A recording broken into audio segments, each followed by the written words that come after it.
Hey, what's happening guys? I'm Alex, you're watching Ride.Enduro. Today's video, we're gonna take a look at the Razor MX350 electric dirt bike.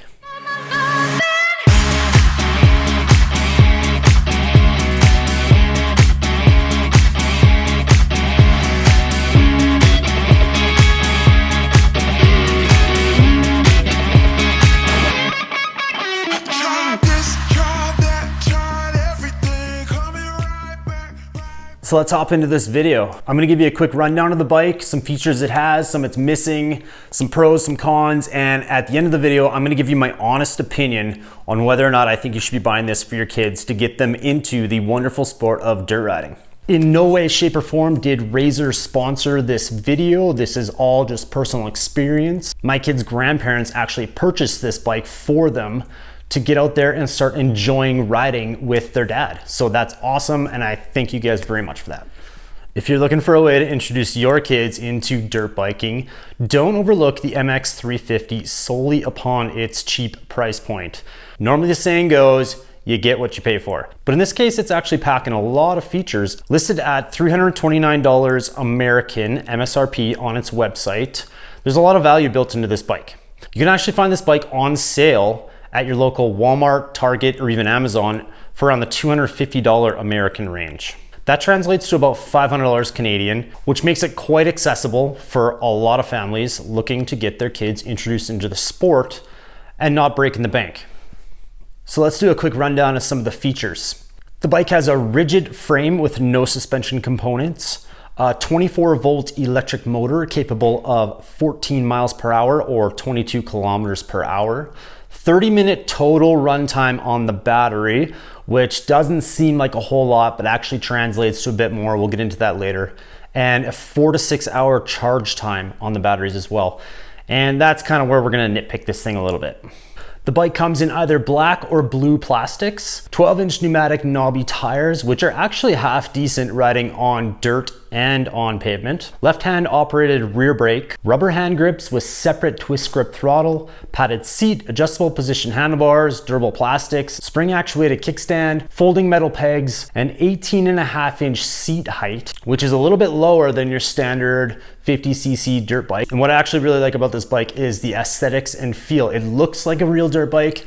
Your kids are gonna love that it looks like dad's bike, especially mine. I got a YZ, so it's blue too. Kids love that. And the weight, the feel, the looks, it's gonna all translate and help your kid get more comfortable on the platform and get them used to riding such a machine. Maybe help them transition easier once you get them into a CRF50 or a PW50 or even a two-stroke KTM 50. So let's look at some of the comparables. The closest bike in comparison size-wise and feature-wise, I think, is gonna be a dramatic step up in price, but it's gonna get you a few extra features.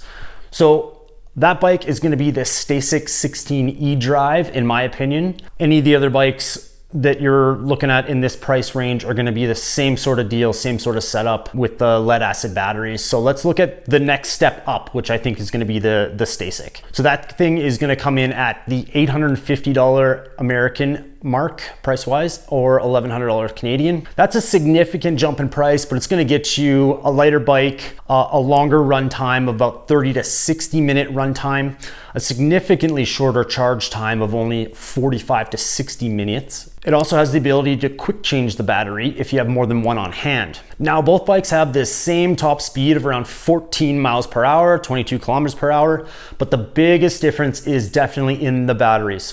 So with the MX350, we found that we can get probably over an hour actual ride time, like actual seat time. The kids are out there, you know, ripping around, putting around. They're not on the throttle 30 minutes continuously straight. You know, they're going up hills, they're taking breaks, they're coasting, stopping. We get out there for at least an hour, if not more. Both kids are switching back and forth between riding that bike and the CRF50 that we got them. So I mean, it actually lasts for quite a bit longer than the advertised run time. If you were to sit there and just hold the throttle on, I'm sure that 30 minutes is gonna cook out pretty quick, especially if you're in off-road terrain, a little bit bumpy, or if you're in thick grass, it's gonna drain that battery a lot quicker. The pavement riding is going to get you the longest runtime on this bike for sure, just because it's got less resistance on the tires. The motor doesn't have to work as hard. Obviously, this time is going to vary with the size and weight of your rider. So there's a lot of variables involved with runtime on this bike. But we have been riding it strictly out on the dirt. It's pretty hard packed, I'd say, but they're in the dirt, they're in the grass, and we don't actually do a lot of runtime on the asphalt, just because we have an area right close to our house that the kids can get on some dirt, go on some hills and jumps and stuff, and they love it. And the runtime is actually not that bad. It's the charge time after that is where the biggest downfall is in this bike. 4 to 6 hours is the better part of a day. If you go out in the morning, you ride the bike, the battery starts draining, it's going dead, the kids aren't having fun anymore because it's going so slow, it can't get them up any hills. You come back home to give that thing a charge, you're not going out again until after dinner that night. So, I mean, that's kind of a setback, definitely, if you've got a little bit older kids that have the energy and the stamina to want to ride longer. I found when my kids were quite young, I think my youngest was just over 4 when we got him on this bike. And I mean, an hour out there, he's had enough. Like, he's had his fun and he's tired and he wants to go have a snack and a nap kind of thing. So it's not a big deal. But as your kids get older, they're gonna want longer run time. So if you know your kid's gonna wanna be running this thing morning, noon, and night all day long, this might not be the bike that you wanna pick up. The Stasic might actually be the bike that you wanna pick up for your kids, because you can get a few extra batteries. That might be better suited for you guys if you wanna continue that playtime out there on the bike, get some more seat time. Then you might be looking at spending a little bit more money and getting into a bike that can support that. Okay, so on the website and in the instructions, Razor advertises this bike for ages 13 plus, and it can handle a max rider weight of up to 140 pounds, which is a pretty generous weight. But the size of the bike is way too small for any 13-year-old to ride. Their knees are gonna be in their face. I've got my 4-year-old and my 6-year-old started out on this thing, and it is the perfect size for these kids. My kids are a little bit taller, but the 18.5-inch seat height is excellent. Excellent representation of a dirt bike for a 4-year-old to 6-year-old. I'd say probably up to 8 or 9-year-olds can get on this thing and be super comfortable with its size and not have it feel like a little dinky bike under them. All right, let's talk about the next thing that I think is huge when it comes to little kids and riding bikes. It's the weight. The weight of the machine is gonna play a huge factor on whether or not these guys are out there having fun on it or they're out there just struggling. The MX350 weighs in at 50 pounds. It's certainly not a lightweight bike like the Stasic. I think those are in at 20 pounds, but it is a good representation of a full-size bike when you're a young kid that only weighs 40 to 50 pounds. For me, I'm riding a YZ250. It weighs 230-ish pounds. I'm about 200-pound rider. So the bike is gonna feel like it should when they start upgrading to larger size bike, and just the overall feel of the bike is gonna be very similar to them as they progress and get to bigger machines. My youngest kid can pick this bike up still, no problem, on his own. You know, if he falls over, yard sales the thing, he can get that thing back upright and keep on having fun. If he's on the CRF50, that thing weighs 110 pounds. If that thing goes down, I've got to go get it off of him. He can't pick that up. You know, it's taken away from the experience. And if you're a brand new rider, when you're a young kid, you're gonna be going down quite a bit. So if you can get back up and get going again, that's gonna boost your confidence big time. So having it being an excellent representation of a full-size bike, the momentum of the bike and themselves is a lot greater than they would be on a lighter bike or their pedal bike. It feels different, and so does a dirt bike. So I think this is one of the points where you could look at it as a drawback, that it's heavy-ish, but I don't think it really is. So let's talk about the battery and charging. The bike includes a 110 volt wall charger with a simple light indicator for charging. It is a 3-prong end that plugs into the side of the bike. It's very easy to get that thing where it goes.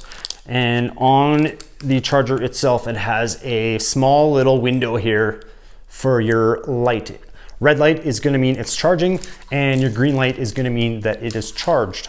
super easy to use, even your kids can do it. New out of the box, the charge time is recommended at 12 hours. That's just to get the batteries up to that initial charge rate, and then from there on, your charges are going to be ranging between 4 to 6 hours each time you need to recharge the bike. The max amount of time that you should leave the bike plugged into the charger is 24 hours. Underneath the gray cowling is the two 12-volt lead acid batteries, and in order to keep them in optimal condition, it's recommended to charge right after riding and before extended periods of non-use, and to recharge periodically if not in use for longer periods of time, like we have to do here in the winter.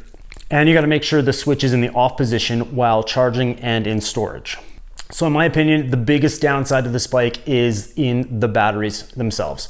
A 4 to 6 hour charge time for a 30-minute runtime, or real seat time for the kids, is probably around an hour, depending on how heavy they are and where you're riding. This means that they're only getting out on the thing once per day. They're gonna have their fun, and then it's time to put it away to charge. You might get out 2 times a day if you're going early morning and after dinner kind of thing. When they're really young, this might not be an issue, but as the kids get older, the bike's gonna run dry on power before the kids are gonna run out of stamina to ride it. So we've gone through some of the features, the batteries, the charging. Now let's talk about what I like about it and what the kids like about it, and some of the things that we don't like about it. Like I said before, I really like the size, the weight, and the ergonomics of the MX350. I feel it is a great representation of a real dirt bike riding experience, especially for the young kids. They're gonna get a better feel for the bike, managing the momentum, the weight, the throttle that they need to give in the corners in order to keep them upright. And it's gonna build their confidence and their skills when it comes to transitioning over to a real dirt bike like the CRF50. After riding this thing for a couple seasons, both of my kids at 4 and 6 years old were actually able to hop onto the CRF50 and were confident in having fun riding it without training wheels the first outing. All thanks to the skills and confidence that they learned, that I felt that they learned on the MX350. Yeah, they're a little bit intimidated by the sound, which is also another plus of the electric dirt bike, is they're not going to be intimidated by the way it sounds. It's nice and quiet. You can ride it right out your front door. No problems whatsoever there. The kids absolutely love that it looks like dad's dirt bike. The styling is great. The stickers, on the other hand, are exactly that. They're just stickers. They're not graphics. You got to be super careful when you're washing this bike. You take the pressure washer to it and it's going to be naked in no time because they're just going to peel right off. The simplicity of the components keeps the maintenance to a minimum. All you got to do is keep the battery charged, the brake cables adjusted, just like a bicycle, the tires pressured up, and you can go. So far, it's proven to be actually really durable and dependable. The plastics are not gonna break if you just drop it over the first time. I've got a couple creases in these ones, but they haven't fractured or broken whatsoever, and the kids are not easy on their things. At 24 volts, it's got decent power. It's perfect for learning on. It's not too snappy from the get-go, and it can go fast enough to keep your kids entertained once they get the hang of it. I think it could probably use a little bit more grunt just for the light terrain, going up some hills. The kids kind of got to put their feet down and paddle a little bit, but it actually is really, really good for those first-time learners. On the flats, hard-packed dirt or asphalt or concrete, the thing gets up and goes, especially with a lighter rider on it. So the kids are gonna have a lot of fun. It's pretty quick. The features go a long way for the cost, but let's go over some of the things that might make the bike better. The biggest thing here has to be the batteries. The runtime is relatively short and the charge time is way too long, but this is what keeps the bike affordable. The lead acid batteries are much cheaper than the lithium ions that come in other models. The lack of any kind of suspension limits the comfort and control your kids are gonna have while riding on rough terrain, and even a cheap front fork from like a bicycle front fork would be enough, I think, to kind of just tame things out on the bumps, just so they're not kicked around so much. The throttle is non-progressive, and this might be nitpicking a little bit, but it's simply an on-off switch. You twist it far enough, it turns the power on, you twist it back, it turns it off. It's not a progressive throttle like you would have on a normal bike. The foot pegs don't actually have a spring return in them. Yes, they do fold up, so when your kid lays the bike down, you're not gonna bend them or break them off, But when they pick the bike back up, they get right back on it and off they go. They're fumbling around looking for the foot pegs, trying to get their feet on them.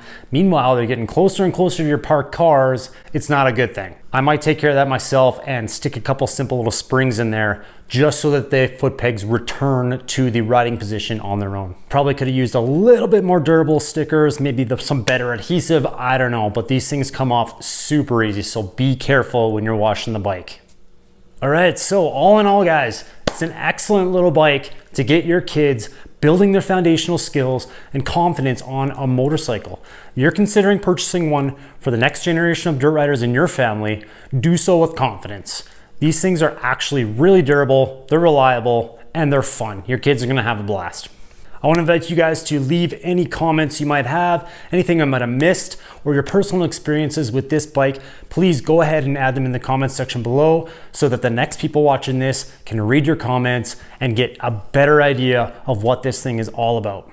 Now that you guys are getting your kids into motorsports, you got them the bike, please make sure you get them the protective gear as well. Your kids should be wearing helmets at all times. Get them into the habit when they're young. That's a wrap. Thanks for watching, guys. If you haven't yet, please hit that subscription button. You can keep up to date with all of our future content and be involved in our community. Enjoy watching your kids ride. Peace. Pound it. Yeah, pound it. Yeah.